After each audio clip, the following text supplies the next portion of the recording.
আর দুনিয়ার গরিবদের ব্যাপারে সততার সঙ্গে মীমাংসা করবেন। মিশর থেকে বের হয়ে আসবার সময় যেমন বনি ইসরায়েলদের জন্য একটা পথ হয়েছিল, তেমনি তার বেঁকে থাকা বান্দাদের জন্য আশিরিয়া থেকে একটা রাজপথ হবে। আজগুবি কথা। তারপর যে লোকেরা অন্ধকারের দেশে বাস করে তাদের উপর সেই নূর জ্বলবে, কারণ শাসন করবার ভার তার কাঁধের উপরেই থাকবে।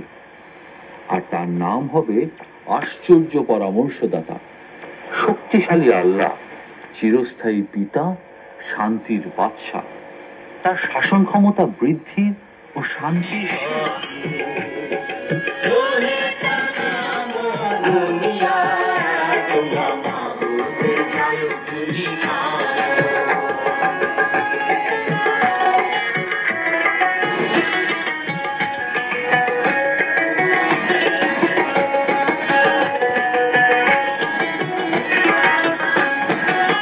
খুশি মনে তোমার খোদার কে দিব